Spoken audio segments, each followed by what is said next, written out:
I guess I never had my priorities straight. All I really wanted was a job that made a living wage that wasn't killing me, good friends or people in my life, and my little slice of the pie.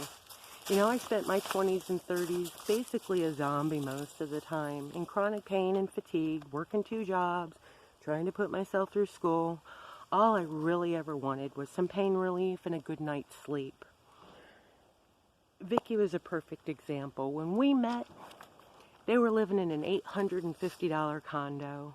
You know, and all through my 20s, I lived in ratty one-bedroom apartments in less than great areas, even when I could afford more, because all I wanted to do was a good car, put myself through school, and save for a house. And I understood they had kids and wanted to keep them in a good school district, but they could have rented a whole house in the same city for $400 or $500. Priorities. And I never had a car that was less than 10 years old. When we first started hanging out, I was driving a 20-year-old Ford Galaxy with no heat. And I saved up a down payment for this Ford Escort. Right? I pull into work and Vicky turns all purple and gets teary-eyed over a $6,000 Ford Escort. You know, and she had a new model car. It was worth a lot more. A couple months later, she pulls into work in a purple Ford Escort. And a year later, she's in another new model car. Brand new? I don't know. But she had at least 4 new model cars in the time I had that Escort. And they always had 2 or 3 vehicles. Priorities. How about the couch? A group of us were going out one night, and we met at my apartment, and Vicky walks in and sees this living room furniture and turns all purple and starts crying. Like, what's wrong, Vicky? She was all jealous over the living room furniture. I told her, I said, you know, it was a $200 scratch and dent set from a budget furniture store.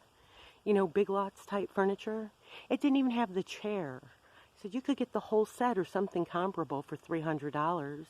And you know what she said? I pretend I don't understand and make Dave take care of it all. I had that same furniture for a decade. And Vicky went through 4 or 5 different living room furnitures, different couches in the time I knew her. Priorities. When I bought the house, I took Vicky and we drove by and I told her it wasn't what I really wanted. Buying it from the original owners, it needed so much work, but the price was right, and I knew I was going to take another big pay cut when I got into my field of study. I mean, I was being offered $17 grand a year to get into programming, and I knew I'd lose my loan approval if I didn't act. And you know what she said? Well, I pretend I don't understand and make Dave take care of it all. And I remember her and Lisa were so jealous. They were called the guest room the Martha Stewart room, right? Same budget living room furniture, same secondhand bedroom furniture I'd had my whole adult life. And I said, Vicky, it only costs $20 for a gallon of paint, $10 or $20 for some border. You know what she said? I pretend I don't understand and make Dave take care of it all. Well, they had bought that split level years before. Never painted, never cleaned the carpets. The dog had tore a hole in the kitchen wall, this huge hole in the kitchen wall, and they never patched it. I mean, for years, the first thing you saw when you walked in the door was this hole in the kitchen wall. But Dave was always bragging on his guns and his electronics and his big trucks. And Vicky, every penny she scammed, she put into vending machines and drive-through windows. Priorities. You know, if I wanted to get nasty, I could say maybe I had better taste or maybe I took better care of my stuff than Vicky did. But in reality, Vicky's house looked like 20-year-old guys lived there because she just pretended she didn't understand and made Dave take care of it all. Well, there you go. Good for you. And how about clothes? 13 years, Vicky never shopped outlet or secondhand for her clothes. I did. All the kids' clothes were hand-me-downs or junk store clothes. She would just go to Dave with her hand out when she needed work clothes. You know, I remember Johnny needed a suit for this school function, and he put his suit on, and it was 4 inches too short, arms and legs just hanging out, and Dave's laughing, and Vicky turns all purple and starts crying, and fat-shaming him for growing 4 inches. All I know is she made at least 2 calls looking for a suit, and then off to Goodwill we go, and she's complaining the whole time. Goodwill's a ripoff. Goodwill's a scam. $1.99 is too much to spend on kids' clothes. Yeah, well, you know we went through Wendy's drive-thru for a combo on the way home, and then she made dinner and sat there fat-shaming Johnny. Now, when I married Scott, he knew that I came from nothing. He knew I had worked so hard for all I had. And he wanted me to have a fun car because of it. He wanted me to have something nice. And it's not just me anymore. So I leased this Mustang. He wanted a Mustang convertible, but I leased it. I insured it. And then I found out he was spending nearly $1,000 a year to lease this, to insure this lease that he can't even drive because the mileage is maxed out. And I'm spending like $400 on 2 cars. So I do the legwork and I go get some insurance quotes and find out we can save like $700 by combining insurance, and he won't do it. He had no intentions of sticking around that long. But he wanted that Mustang in the divorce. I said, you can put anything you want on that piece of paper, but you're not taking it unless you get the lease and the insurance put in your name. And he just sat there staring and laughing at me. He was just trying to start a fight. And he never did. He just needed something to put in those divorce papers. How about the living room furniture? Now I know my house was girly. I was a single woman for 10 years. And he wanted this big black sectional and table, and he spent like $1,400, 12 months, same as cash, on this living room furniture. Well, it's not just me anymore, okay. He never paid for it. He never paid more than the minimum on this furniture. When we agreed to mediation, he owed almost $2,000 on this furniture. He had never paid more than the minimum. He never had any intentions of paying for that furniture. He was just going to marry me and keep the party going a few more years till he bled me dry and destroyed my home and everything I'd worked for. And then he's going to go home to his mommy knowing she'd turn a blind eye to his bad behavior, like I learned she always did, and clean up his mess and blame it all on me.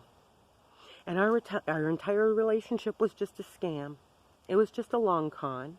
And I know you don't like that, but you know what my perception is now, don't you? He had his get out of jail free card, and I was just an object to be used.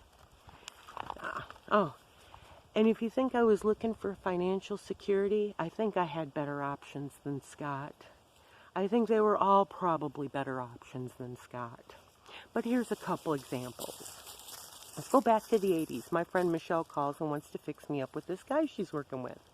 And I mean, this guy was the whole package. He was really good looking. He had a personality. He was funny. He was smart, obviously. He was going to school to be a doctor like his parents. Yep. Mom was a doctor. Dad was a doctor. They lived in Beechwood.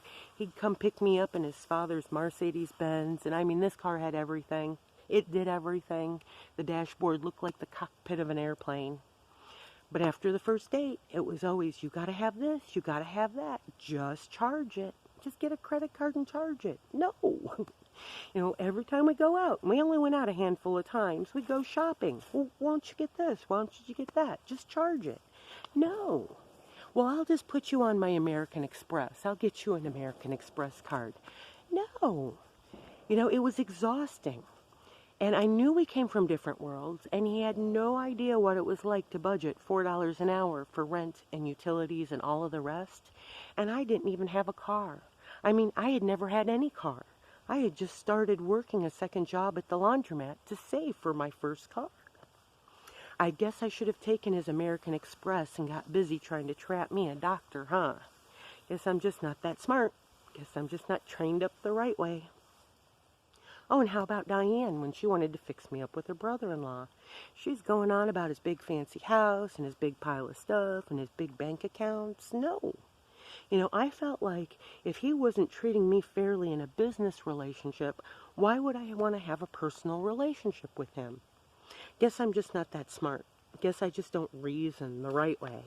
Guess I should have been chasing the dollar signs and trying to trap me a man god, right? Because I'm just a slab of meat without an owner. If I expect to be treated fairly and with any basic human decency, I gotta have a man god, right? Priorities. You know, my 20s and 30s were a total waste of time and energy. Everyone I knew had more than I did, made more than I did. They didn't have 2 incomes. They had the option to stay home and live with their parents and spend their check on anything they wanted. And I wasn't jealous. I wasn't in competition. But I guess I should have just been chasing the dollar signs and the power, right? And trying to trap me a man god. Was A.T. Carroll's friend asked me, well, you don't look disabled. Don't you want to contribute? Well, yeah, that was the idea. But I wasn't there to do a job. I was just a slab of meat without an owner. I was just taking my whoopings. And for all intents and purposes, I'm still in a good Christian marriage. I just don't have a 300-plus pound drug addict alcoholic with the keys to the house and his hands on my checkbook. Still can't get the medical care I need, the dental care I need, the car care I need. They're still vandalizing my home, my car, poisoning my dog, poisoning me, trashing on everything I say, everything I do, everything I have, everywhere I go. Well, you showed me. Majority wins. You showed me. You won. It's all about the man god. It's all about the dollar signs. All about the power to kill, steal, and destroy.